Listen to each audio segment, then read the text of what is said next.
Bonjour et bienvenue dans ce cours dédié à la gestion du changement dans le cadre des projets technologie de l'information. Un chef de projet est souvent concentré dans son travail sur la gestion de la qualité du produit ou du service qui est à fournir. Il est également concentré sur la gestion des coûts qui sont engendrés, s'ils ne dépassent pas les budgets qui lui ont été alloués. De même, il concentre son travail sur le respect des délais, au travers notamment de méthodes de planification des tâches. C'est ce que l'on appelle la gestion du triangle d'or, qualité, coût, délai. Et bien souvent, ça occupe la majeure partie du temps de travail. Toutefois, ceci ne représente qu'une partie visible d'un iceberg concernant la gestion de projet.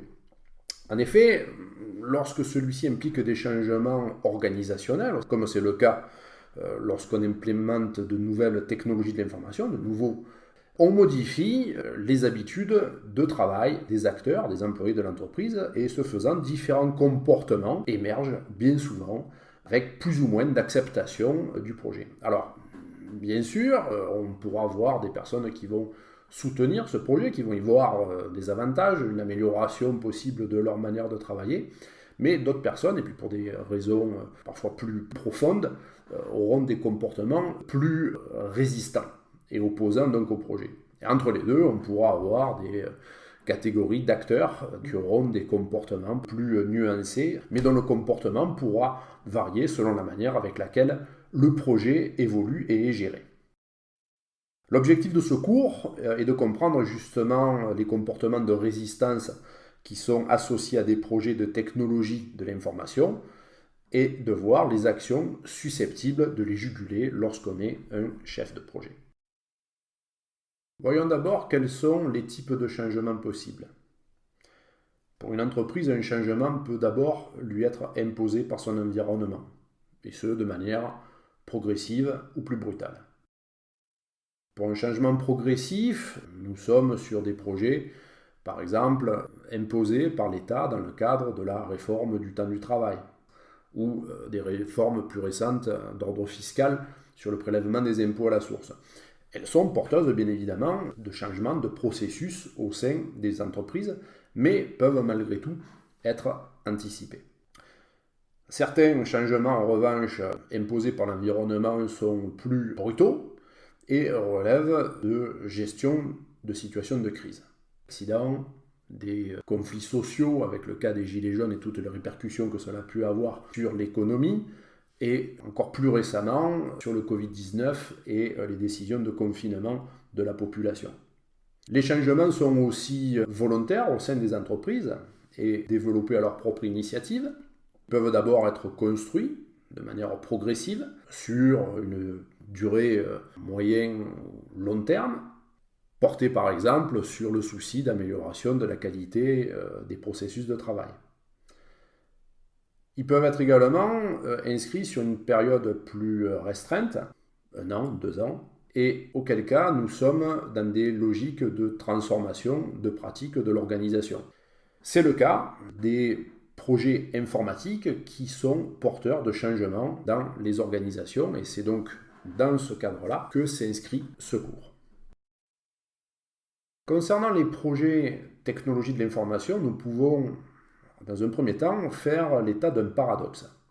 En effet, 90% des entreprises augmentent chaque année leur budget dans le domaine des technologies de l'information, ce qui fait le secteur des TI un des secteurs les plus en croissance actuellement.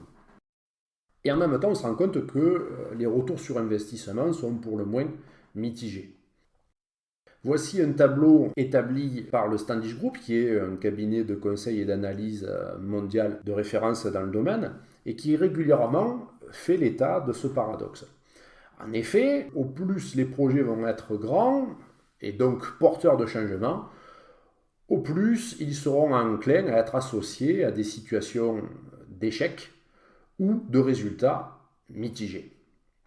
Vous voyez que les grands projets, seuls moins de 10% selon cette étude, sont associés à des résultats positifs, alors que la majorité sont associés à des résultats soit d'échec, c'est-à-dire que le projet a été abandonné avant terme ou n'apporte pas du tout les bénéfices qui étaient escomptés, ou associé à des résultats mitigés, c'est-à-dire que le projet a été abouti bien au-delà des échéances et avec en général un dépassement des budgets et une atteinte partielle des bénéfices qui étaient escomptés.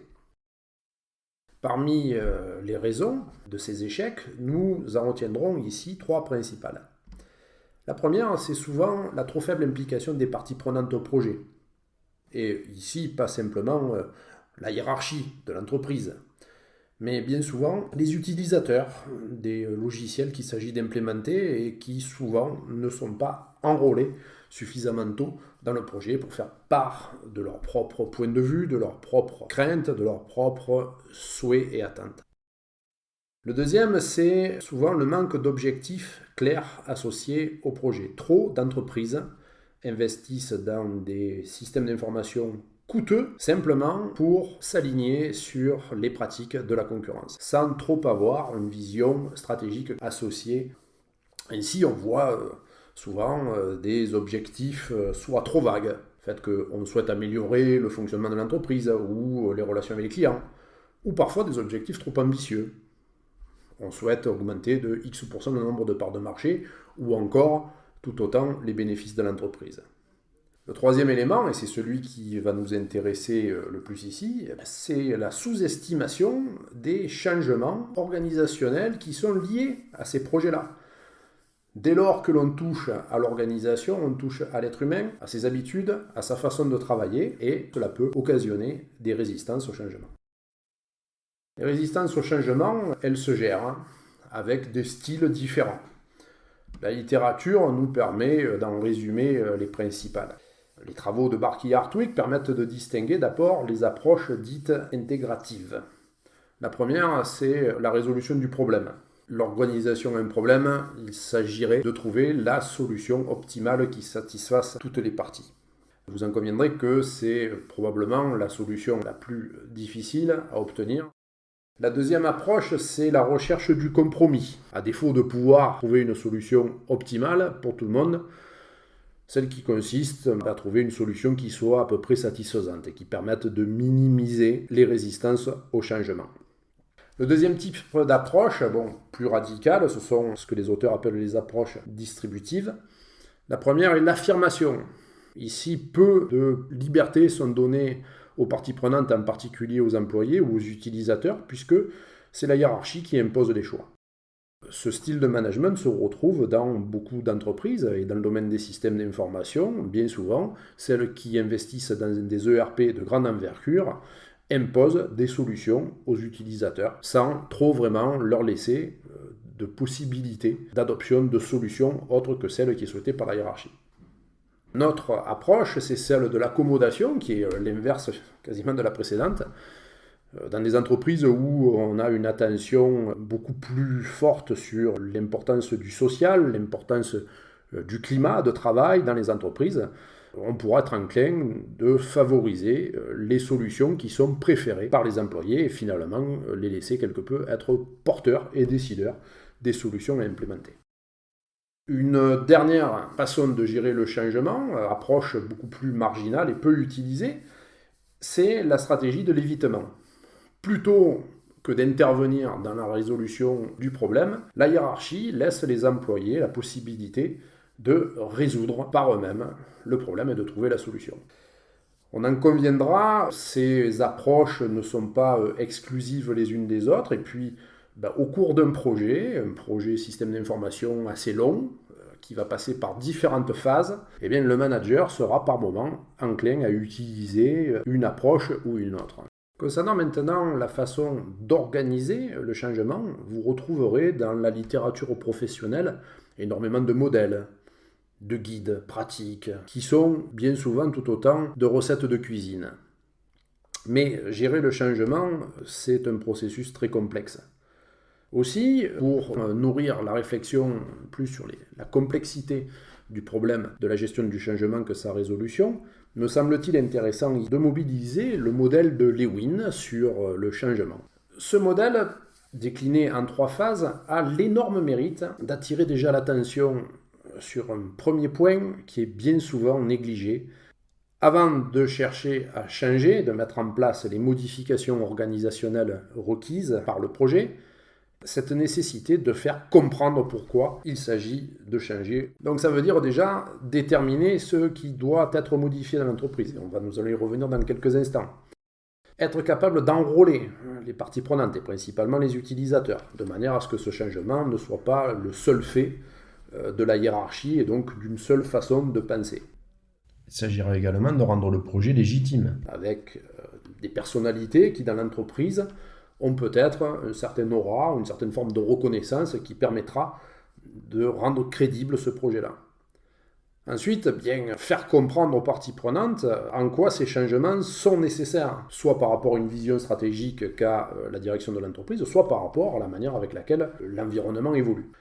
Ensuite, au regard de cette nécessité de changer, il s'agira d'être attentif aux possibilités de résistance exprimées ou non exprimées par les utilisateurs et de comprendre leurs fondements, qui d'ailleurs ne sera pas forcément toujours technique ou organisationnel, mais qui pourra être culturel, voire sociopolitique, en lien avec des jeux de pouvoir dans les organisations. Cette phase est absolument nécessaire avant de passer à l'étape du changement.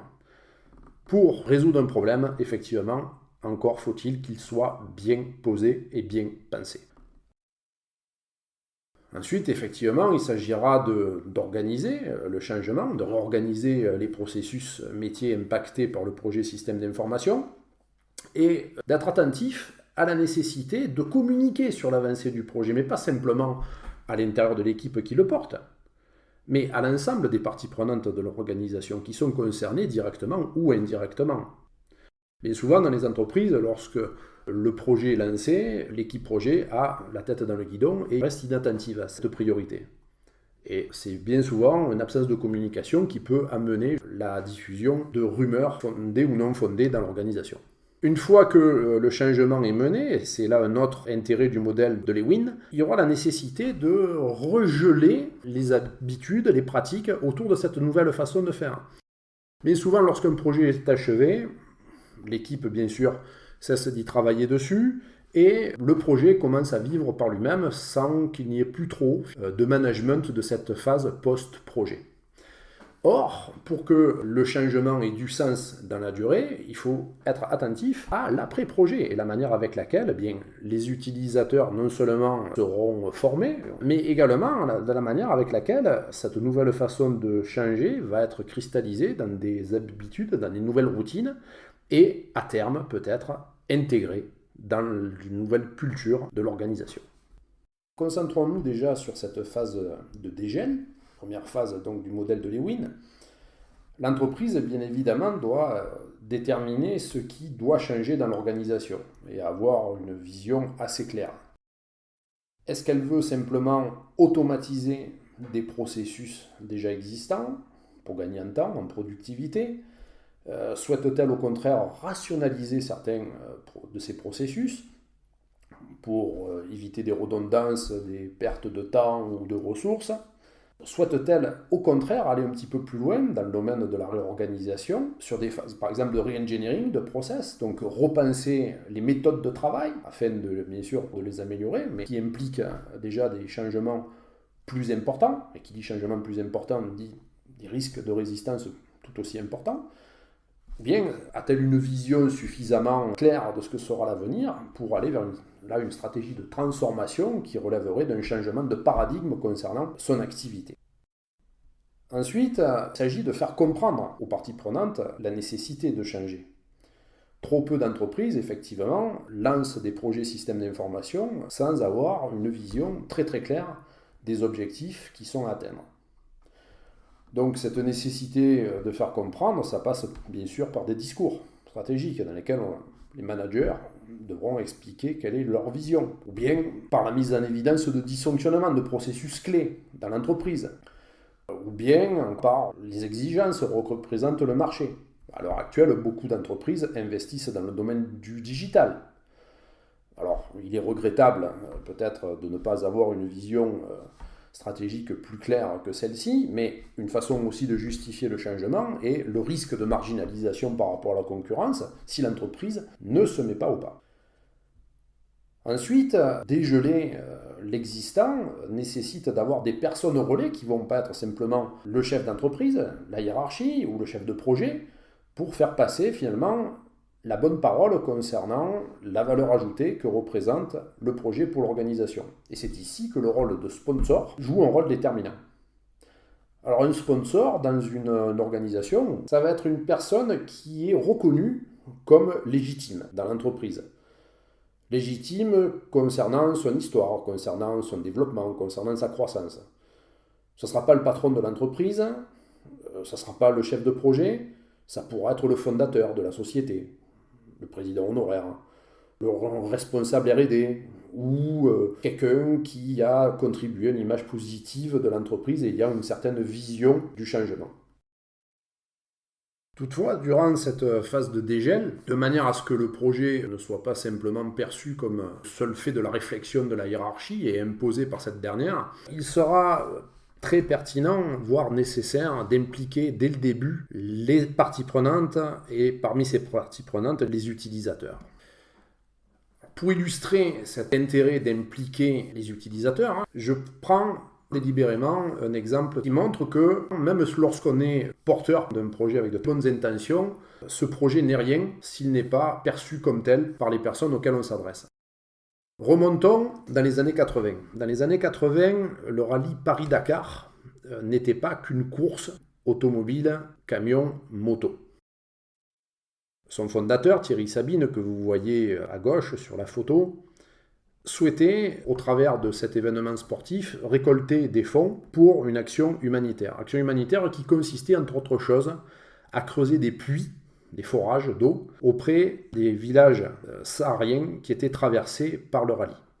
En bas à droite, vous voyez d'ailleurs une de ces photos. Peut-être que certains d'entre vous connaissent la fin tragique de Thierry Sabine, ici à côté de son ami le chanteur Daniel Balavoine, qui ont péri en 1986 lors d'un accident d'hélicoptère pendant le rallye. Au-delà de la fin tragique de cette expérience, un certain nombre de puits d'eau, de forages, ont été creusés pour permettre aux villageois d'avoir de l'eau à domicile et d'éviter aux femmes de devoir parcourir tous les jours plusieurs kilomètres sous le soleil avec donc des cruches d'eau sur leur tête pour ramener l'eau nécessaire à leurs besoins journaliers. Ce qui est intéressant ici, c'est que quelques années après que ces forages aient été creusés, une expédition est allée voir si effectivement les puits étaient toujours en activité et s'ils étaient utilisés par les villageois. La plupart de ces villages, fort heureusement, utilisaient ces puits. Mais une surprise est apparue lorsque, pour d'autres villages, les puits non seulement n'avaient pas été utilisés, mais avaient été rebouchés. On pourrait être surpris de ce genre de réaction et de situation. Une analyse un petit peu, on va dire, anthropologique ou sociologique avait révélé que ce qui paraissait quelque chose de positif pour les villageois, et les villageoises en particulier, ne l'était pas forcément. La raison était que ce qui était une tâche pénible d'aller chercher l'eau, finalement, pour les femmes, était le seul moment qu'elles avaient entre elles, loin du regard de leur mari. Une tâche pénible, fatigante, bien sûr, mais qui leur permettait d'avoir des moments d'intimité entre femmes. Le puits du village, finalement, était une atteinte à cette forme de liberté. Ici, je prends un exemple bien sûr excessif, éloigné des situations que l'on peut rencontrer dans la gestion de projets systèmes d'information. Mais retenons malgré tout cet adage qui justifie l'intérêt d'impliquer des utilisateurs. Faire pour les autres, sans les autres, c'est faire contre les autres.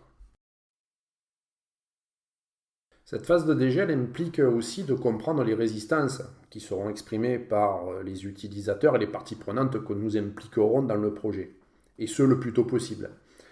En effet, selon qu'un projet soit perçu par les utilisateurs ou les autres parties prenantes comme quelque chose de positif pour leur travail, qu'ils fassent gagner du temps, qui leur permettent de progresser en compétences, ou même socialement ou hiérarchiquement, que sais-je, ou qu'ils soient perçus comme quelque chose de négatif, comme une perte de temps, remettant en cause leur façon de travailler, impliquant de passer beaucoup d'énergie et de ressources pour mener à bien des processus lourds, compliqués à mener, évidemment, les individus pourront avoir une image plus ou moins positive du projet.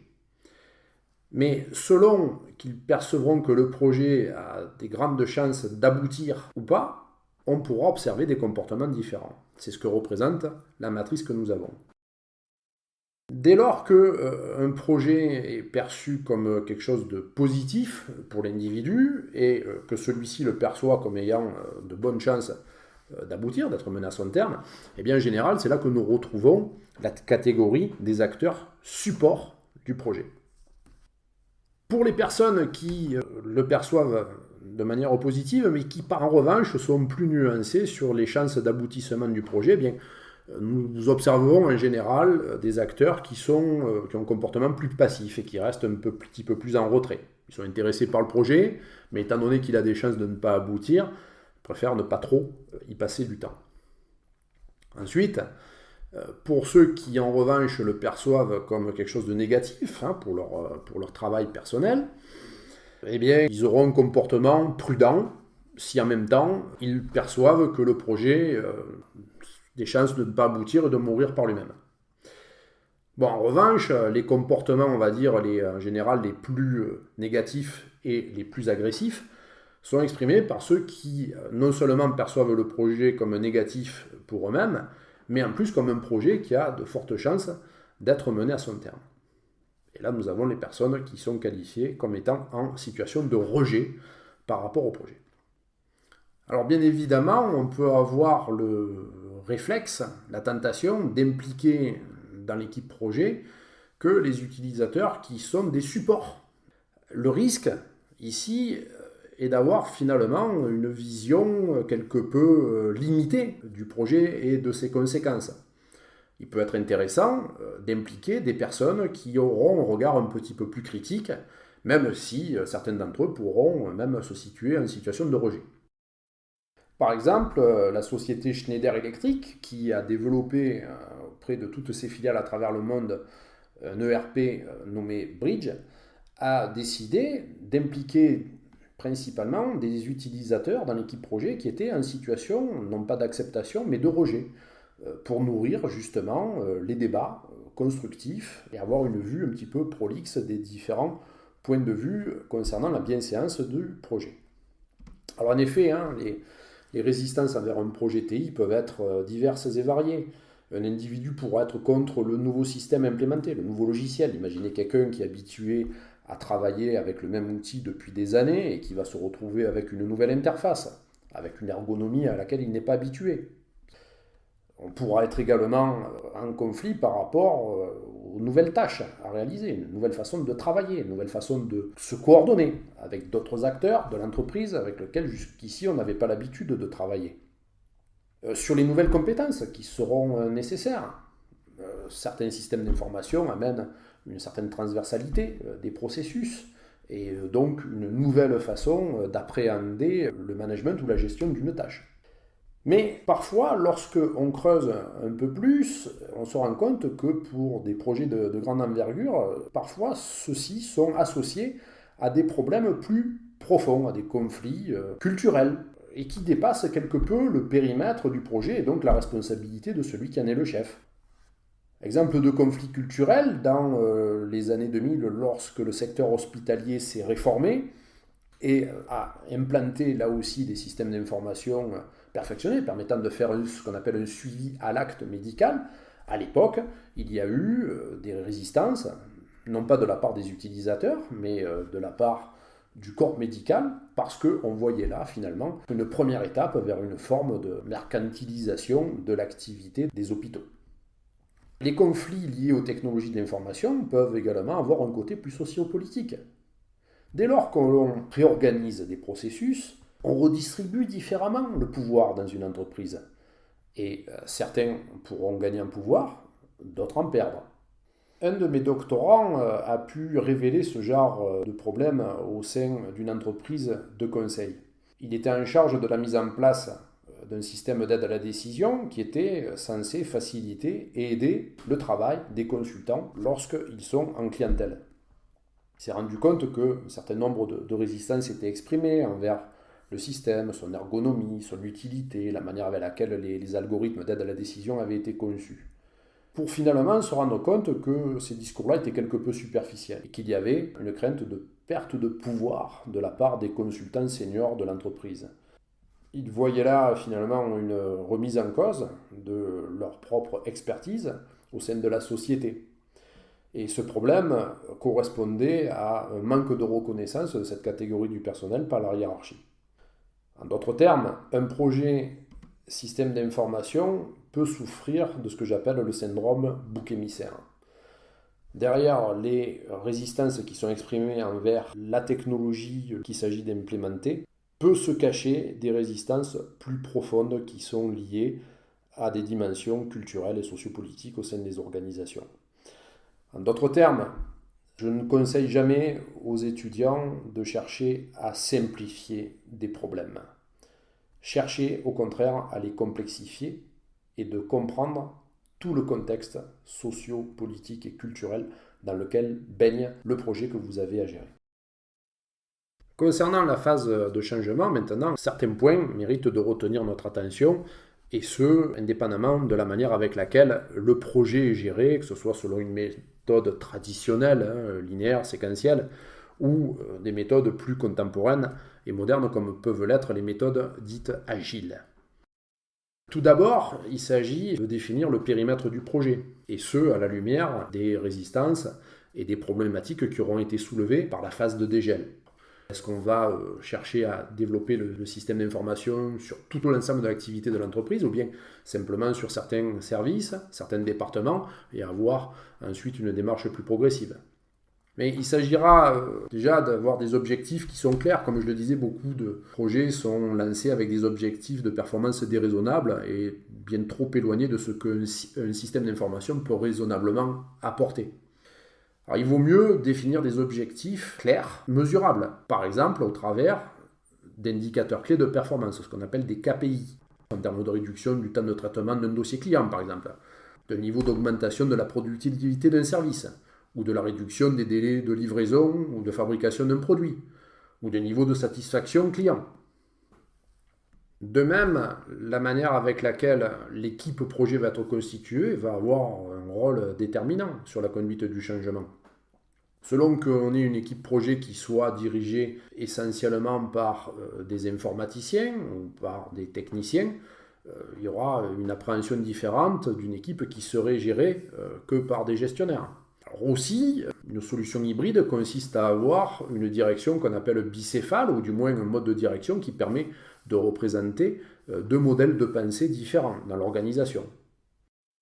Nous avons également parlé de l'importance d'impliquer des utilisateurs clés, et en évitant le réflexe qui consisterait à ne faire appel qu'à ceux qui sont des supports, mais également des utilisateurs qui ont un regard peut-être un petit peu plus critique, voire même qui sont en situation de rejet et qui pourront en même temps être des forces de proposition.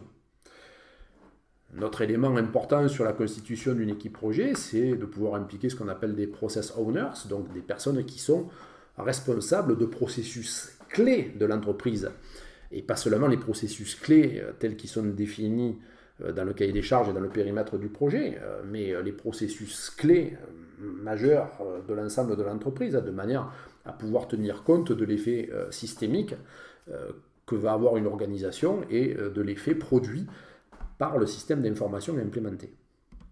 Un autre élément clé sera de quelle manière on va implanter ce système d'information. Quel choix faisons-nous?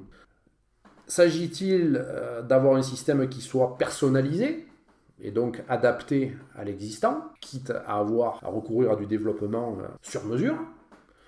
L'avantage, on le comprend, c'est que cela peut théoriquement réduire les changements dans l'organisation et donc les résistances qui leur seront associées. L'inconvénient, et c'est une des raisons principales pour lesquelles bien souvent les entreprises aujourd'hui pour les gros projets SI ne font pas ce choix-là, c'est le coût de la solution, puisque on vous fait du sur-mesure. Aussi, beaucoup d'entreprises s'orientent sur des solutions de type standard, dans le jargon professionnel, que l'on appelle des solutions vanille. Donc il existe des panoplies de logiciels, entre guillemets, prêts à l'emploi, et qui ont été conçus par rapport aux meilleures pratiques concernant le management des activités. Ces solutions-là sont censées être moins coûteuses, puisqu'étant standard, mais en même temps sont porteuses de changements plus profonds dans les organisations.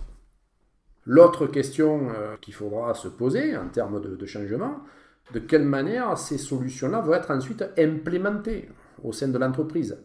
Est-ce que l'on fait le choix de les diffuser à manière Big Bang, c'est-à-dire l'entreprise cesse quasiment du jour au lendemain d'utiliser ses anciens systèmes d'information pour utiliser le nouveau, ou bien, du fait des risques qui sont associés à un changement assez radical, s'agit-il d'avoir une approche qui soit plus progressive. Chaque solution a ses propres avantages et ses propres inconvénients. Dans des projets systèmes d'information importants, multisites, le cas des ERP par exemple, développés auprès des grands groupes, bien souvent on fait le choix d'une solution progressive en démarrant avec l'implantation auprès d'un site pilote qui pourra être une usine, qui pourra être une filiale, dont il s'agira ensuite de choisir l'ordre de diffusion du système. Un grand groupe international qui s'appelle Schneider Electric a fait le choix de développer sa solution ERP en démarrant avec une filiale indienne parce qu'elle était considérée comme associée à un pays où il y avait une tolérance au risque et au dysfonctionnement plus importante que dans d'autres pays. Quoi qu'il en soit, que l'on soit dans une approche Big Bang ou dans une approche progressive, et ce, avec des solutions qui seront standards, vanille, ou qui auront au contraire été personnalisées et adaptées à l'existant de l'entreprise, les chercheurs dans le domaine nous conseillent de prévoir une phase de perturbation, ce que Marcus Etanis appelle une phase shakedown, où lorsque des projets qui sont impactants sur le plan organisationnel sont déployés, sont toujours associés à des phases de réduction de l'activité ou de la performance de l'organisation. Ces choses-là, bien sûr, il faut les prévoir et les anticiper. L'autre point clé, enfin, c'est que tout au long de cette phase de changement, il s'agira de communiquer sur l'avancée du projet. Et pas simplement, comme je le disais, auprès des membres de l'équipe, mais également auprès des autres parties prenantes, et en donnant des indicateurs de l'avancée des étapes. Enfin, selon Lewin, il s'agira de chercher à regeler les habitudes par rapport au nouveau système qui sera implanté dans l'entreprise. Tout d'abord, il faudra pour cela former les individus. Une manière classique que l'on a de le faire dans les entreprises, c'est de faire appel aux éditeurs des solutions qui sont implémentées ou bien auprès de sociétés de conseil qui ont aidé dans l'accompagnement du projet. Une autre façon de faire, peut-être plus pragmatique, plus en lien avec les problématiques concrètes que les utilisateurs ont dans leur activité quotidienne, est la formation par les pairs. Donc, plutôt que de se contenter d'avoir une formation, on va dire, officielle, académique, par des professionnels externes à l'entreprise, que les utilisateurs, entre eux, puissent se former au fil de l'évolution de la diffusion du projet au sein de l'organisation. Certaines entreprises organisent ça avec des utilisateurs clés qui obtiennent un certain label de compétence quant à l'utilisation du nouveau SI dans l'entreprise et qui sont ensuite mandatés pour aller former leurs homologues dans d'autres départements de la société ou dans d'autres sites ou d'autres filiales de l'organisation dès lors qu'elles aussi adoptent le même système. Les travaux de Guy Saint-Léger, d'ailleurs, faisaient apparaître à ce niveau la nécessité, ou l'intérêt du moins, de créer ce qu'il appelle un centre de compétences, donc comme un service dédié juste aux usages à l'aide des utilisateurs du nouveau système d'information. Et pas simplement que pour une phase simplement de formation. Chercher à regeler de nouvelles habitudes, ça veut dire aussi être capable d'identifier des usages qui vont être déviants par rapport au nouveau système d'information et de savoir les gérer. Lorsqu'on implémente un nouveau système d'information, que ce soit un ERP, une nouvelle base de données, une nouvelle solution CRM, ces systèmes viennent se substituer à d'autres. Il n'est pas rare d'observer que les utilisateurs vont, par moment, continuer à utiliser leur ancien système. Ou bien vont utiliser le nouveau, mais sans utiliser toutes les fonctionnalités telles qu'ils devraient les utiliser. Ces usages déviants peuvent avoir un côté néfaste sur l'utilisation du nouveau système. En même temps, s'ils existent, cela veut dire peut-être aussi que le nouveau système ne couvre pas tous les besoins des utilisateurs. Donc, en termes de management, il faudra être capable de définir une zone de tolérance par rapport à ces usages déviants. Ensuite, pour que le nouveau système d'information rentre dans les habitudes d'usage au sein de l'entreprise, il faudra communiquer sur son utilisation et déjà afficher des indicateurs d'utilisation. Et si on peut, de performance atteinte par rapport aux indicateurs clés de performance qui ont été définis initialement, les fameux KPI. Donc effectivement, de combien, depuis que le système a été implémenté, avons-nous pu augmenter la satisfaction client ou réduire les délais de traitement des commandes. Certaines entreprises vont même jusqu'à faire une véritable campagne publicitaire avec des affiches dans les usines, des spots vidéo avec des témoignages. Quoi qu'il en soit, comme je le disais en introduction, la gestion du changement n'est pas une recette de cuisine. Les éléments que je viens de vous donner ne sont que des illustrations, des témoignages, des réflexions issues de mes travaux de recherche dans le domaine depuis maintenant près de 20 ans. La gestion du changement ne s'improvise pas, mais elle s'invente également au jour le jour par rapport à la spécificité du contexte d'entreprise dans laquelle vous travaillez. Quoi qu'il en soit, si j'ai un conseil à vous donner, principal, c'est encore une fois de passer du temps pour complexifier le problème que vous avez à résoudre au travers du projet que vous soutenez, de manière à avoir une idée à peu près clairvoyante, effectivement, des problèmes sous-jacents qui sont associés à ce projet-là. Les solutions se trouvent toujours, mais elles se trouvent à partir du moment où on a bien compris et pensé les problèmes de l'organisation.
dans les